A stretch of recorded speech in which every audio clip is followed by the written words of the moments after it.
Hey guys, welcome to another video. Today I'm going to show you how to own with the Vandal in Valorant. The Vandal is just like the AK-47 in CSGO. It's a mid to long range assault rifle and it's one of the best weapons in the game, so you should definitely learn how to use it regardless of what hero you might be playing. Before we begin, I just want to say like the video if you enjoy it and subscribe for more content like this. Helps me out a lot and I appreciate it. We're going to go over 3 key areas. The first area is stats and the pros and cons of the gun. The second area is the aim and how to get better and improve with aiming. And the third is movement tactics. I'm going to teach you how to move and sidestep so that you can survive longer and get more kills.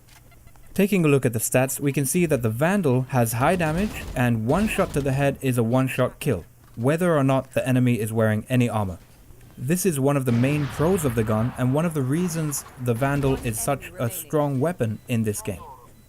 It has a decent rate of fire at about 9 rounds a second and a magazine capacity of 25 rounds. That means you have enough rounds in every magazine to kill more than one enemy easily, as long as you're landing your shots.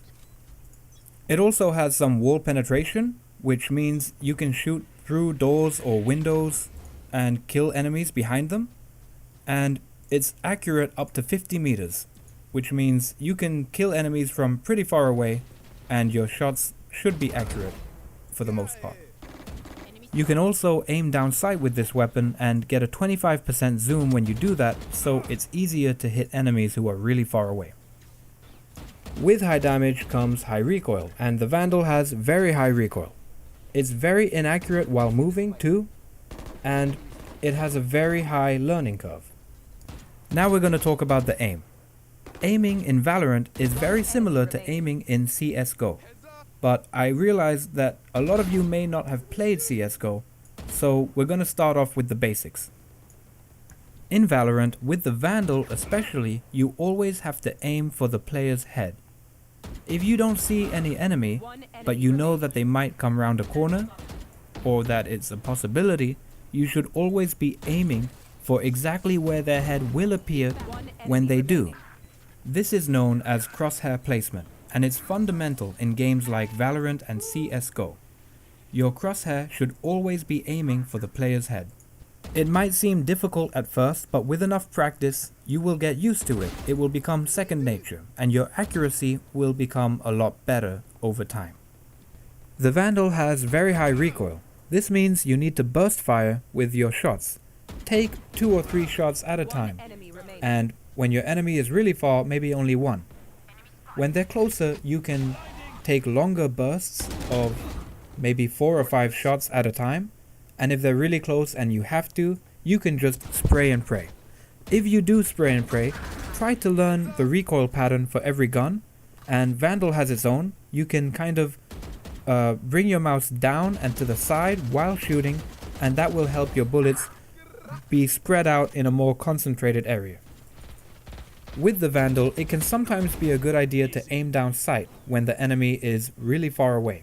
It gives you a 25% zoom, making it easier to land your shots, and a slight reduction to the spread of the bullets. Movement in Valorant is just like movement in CSGO. When you move, your shots are not accurate. When you stay still, they are. This means you have to learn to sidestep. Sidestepping is taking a shot, moving to the left or right, and then when you're standing still, taking a shot again in a split second before moving to the left or right again. Doing this will make sure that you're always firing accurately and that enemies will have a harder time trying to hit you, especially if you keep it random, like going to the left, then the right again, then the left, and they don't know where you're gonna go next. Finally, we're gonna go over a couple tips or techniques to help you get better with the Vandal in Valorant. Tip number 1 is you don't need to always reload after getting a kill. If you do that, you'll often die because you'll be reloading while another enemy comes around the corner or from behind and kills you. If you have 25 rounds and you use 5 to kill an enemy player, and you still have 20 rounds left in the Vandal, you don't need to reload straight away until you know it's safe. 20 rounds is more than enough ammo to kill another 1 or 2 enemies that might come your way right after killing the first guy. This tip will save you countless times if this is something you're doing already. Don't get used to reloading after every kill. Check, see if it's safe after getting a kill, and when you think it's fine to do it, okay, reload. Tip number 2 is when you go up against a sniper using the Vandal, aim for the head, sidestep like we talked about, and only take shots when they are reloading. Tip number 3, don't forget, the Vandal is a strong weapon and you can use it to shoot enemies who are hiding behind a door or a thin wall. That's all for this video, guys. I hope you enjoyed it and it helped some of you out there. If you did, leave a like and subscribe for more content. Let me know what you want to see next in the comments below, and I'll see you guys in the next one.